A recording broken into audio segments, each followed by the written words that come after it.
화요일 새벽 묵상 하나님 말씀입니다. 사도행전 27장 27절부터 44절까지의 말씀입니다.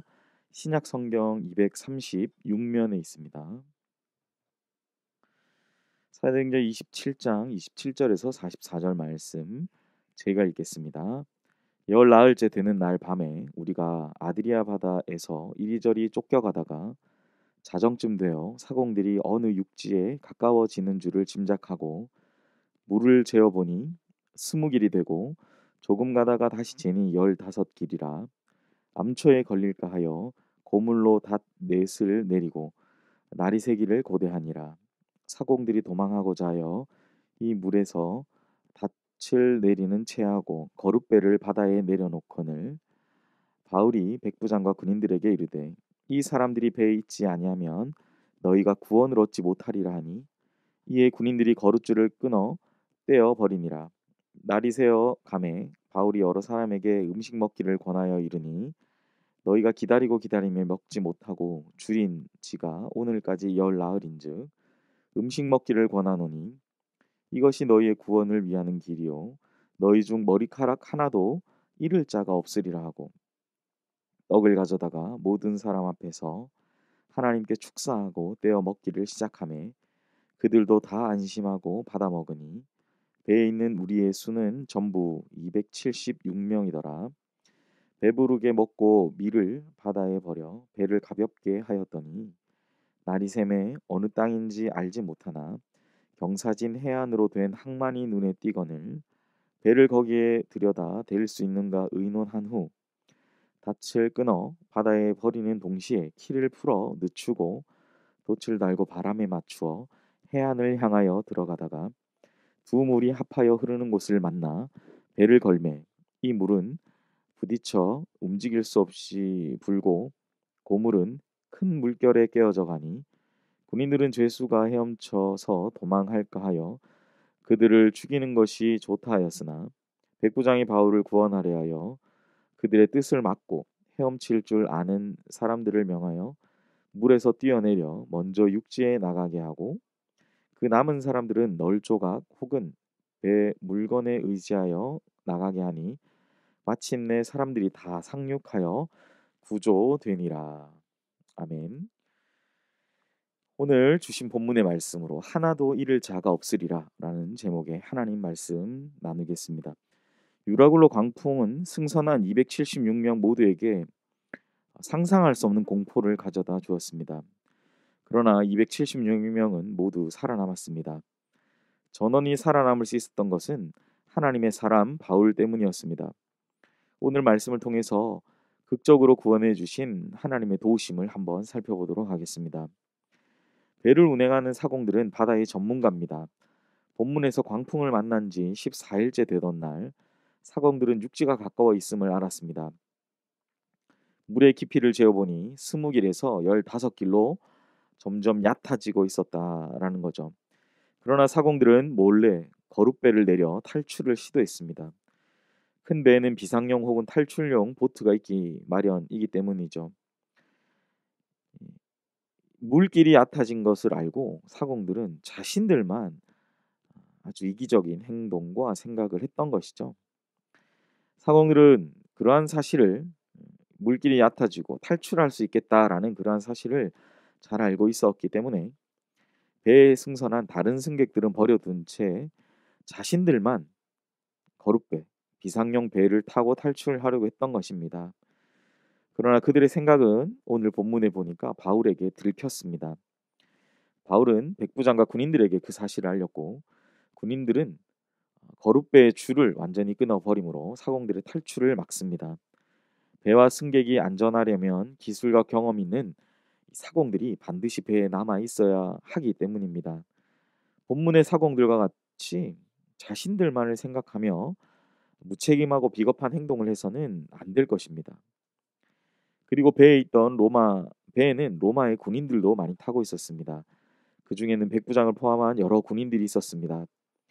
그들은 가이사랴에서 로마까지 죄수를 호송하는 책임을 맡았습니다. 바울도 그들이 호송하는 죄수들 중 한 사람이었습니다. 군인들은 죄수의 입장에서 볼 때는 군인들은 가장 불편한 사람들입니다. 군인들은 배를 운항하는 데는 문외한이지만 배의 질서를 지키고 치안을 유지하는 데는 적임자입니다. 이를 알았던 바울은 사공들의 탈출을 막는 일을 백부장과 군인들에게 부탁했던 겁니다. 군인들은 바울의 말이 옳다고 여기고 사공들이 도망가지 못하도록 거룻줄을 끊어버립니다. 바울의 말에 순종한 군인들로 인해서 배에 탄 모든 사람들의 안전이 확보된 것입니다. 그리고 오늘 배에 탄 사람 중에는 죄인이었던 바울입니다. 바울은 처음에 그 배에 있으나 마나한 존재였습니다. 바울은 죄수의 옷을 입고 승선한 죄인 가운데 한 사람이었기 때문에 그 배에서 얼마나 어떤 중요한 역할들을 감당할 수 있을지 아무도 알지 못했던 것입니다. 그러나 하나님은 승객 모두가 구원될 것을 바울을 통해서 말씀해 주셨고 바울은 그 사실을 사람들에게 전하며 위로했습니다. 그리고 승객들을 격려해서 음식을 먹게 했고 사공들의 탈출을 막기도 했습니다. 34절에 이렇게 말씀하죠. 음식 먹기를 권하노니 이것이 너희의 구원을 위한 길이요 너희 중 머리카락 하나도 잃을 자가 없으리라 하고 라고 기록하죠. 비록 바울은 죄수의 복장하고 있었지만 그 배의 실질적인 선장이었습니다. 제가 앞서 말씀드렸죠. 바울 한 명으로 여기 있는 모든 사람 276명이라는 그 사람들이 다 살 수 있는 그 길이 열렸다라는 거죠. 이처럼 하나님과 함께하는 사람은 어떤 상황이든지 하나님의 도우심으로써 시리에 빠지고 삶의 소망을 잃은 자들에게 다시 한번 그들을 생명 가운데로 인도하는 그리고 그 쓰러진 모든 심령들의 그 마음들을 다시 한번 일으켜 세우는 사명을 감당한다라는 겁니다. 위기 상황을 헤쳐나가도록 하는 중요한 인물이 됩니다. 만약 바울이 276명 모두에게 저주와 절망과 폭언을 퍼붓고 우린 다 끝났다라는 그런 입장을 가졌다라면 그들은 그 배에 탄 사람 어땠겠습니까? 아무런 기약이 없이 10여일 이상을 광풍 위에 바다를 떠돌고 있는 그들, 아무 소망 없는 그들에게 바울 한 명의 이 작은 어떤 용기를 권하는 말들, 내 하나님이 당신들 모두가 살 것이다라고 말씀하셨다. 너희 머리카락 하나도 잃을 것이 없을 것이다라고 말씀하셨다. 라는 바울의 이러한 삶의 자세와 또 위기 상황 가운데 그 역할들은 그들에게 아주 작은 것이지만 큰 희망과 소망을 주는 그러한 역할을 감당했다라는 거죠. 우리도 유라굴로와 같은 광풍 같은 그 상황 속에서 그리고 광풍이 밀어닥친 그 후의 상황 가운데에서 이와 같은 선한 영향을 모든 사람에게 전하는 귀한 사명으로 살아가야 될 것입니다. 말씀을 정리합니다. 오늘날 우리 21세기에도 우리는 가정과 교회와 사회 속에서 여러 모양의 광풍을 만납니다. 나 자신도 당장 죽을 것 같은 그런 상황을 만나게 되는 것이죠.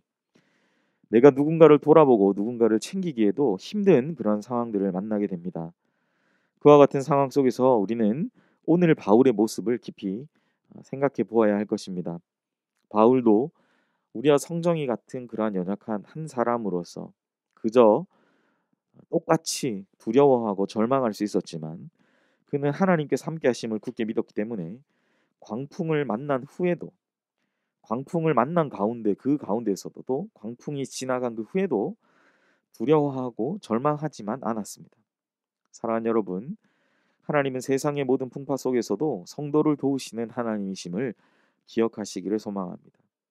머리카락 그 하나도 잃을 자가 없게 하시는 그 생명과 소망의 하나님이심을 기억해야 됩니다. 오늘 하루 그 하나님을 의지하고 평강을 누리시기를 바랍니다. 모두와 함께 생명의 소망이 살아나는 귀한 복과 기쁨을 누리는 복된 은혜의 하루 되시기를 주 예수님의 이름으로 축복합니다. 기도하겠습니다. 하나님 오늘 바울을 통해서 하나도 잃을 자가 없을 것이다 라고 말씀하신 것처럼 매일매일의 유라굴로와 같은 광풍 또 광풍이 지난 후에 상황 가운데 거하며 낙심하고 절망하고 두려움의 상황을 만나기도 합니다. 그러나 오늘 바울이 그러한 동일한 공통의 두려움 상황 가운데서도 내게 말씀하신 그 하나님, 내게 약속하신 그 하나님 한 분으로 인해서 우리는 아무도 다치거나 생명을 잃을 자가 아무도 없고 심지어 머리카락 하나도 잃을 자가 없다라고 말씀하면서 음식도 끊고 그저 죽을 날만을 바라보던 그 사람들에게 다시 음식 먹기를 권하고 또 구원의 하나님을 기대하며 소망하는 바울의 모습이 오늘 담겨져 있습니다. 하나님, 그 바울의 모습과 같이 오늘 하루 정말 주님 주시는 귀한 마음으로 바울의 심정으로 살아가는 그러한 복된 은혜의 하루 되게 하여 주시옵소서. 무엇보다 우리와 함께 하시고 성도를 도우시는 그 하나님을 참되게 만나며 그 주님으로 말미암아 힘을 얻는 귀한 하루 되게 하여 주시옵소서. 감사드리며 예수님의 이름으로 기도합니다. 아멘. 이 시간 우리 함께 들은 말씀과 또 자막을 보시면서 함께 기도하겠습니다. 먼저 들은 말씀을 생각하시면서 매일매일의 삶 속에서 만나게 되는 광풍 속에서도 두려워하거나 절망하지 않고 믿음의 백성들을 도우시는 하나님을 의지하며 주님 주시는 평강을 누리는 귀한 하루가 되게 해달라고 기도하시고, 두 번째 부임하신 박재훈 담임 목사님께 하나님 은혜와 능력이 충만하여서 연희교회 잘 이끌어 가실 수 있도록 목사님을 위해서 기도해 주시기 바랍니다. 세 번째로 코로나19의 조속적 종식과 교회와 모든 성도들의 안전을 위해서 기도해 주시고, 네 번째 선교사님 이응복 이정미 선교사님 선교의 본부 케어 및 위기관리 업무를 잘 감당하게 해달라고 기도하시고, 마지막 하늘을 위해 기도하실 때 혈액암으로 계속 투병 중에 계신 김명순 권사님 온전한 치유와 회복을 위해서 권사님을 위해서 또 기도해 주시기 바랍니다. 함께 기도하겠습니다.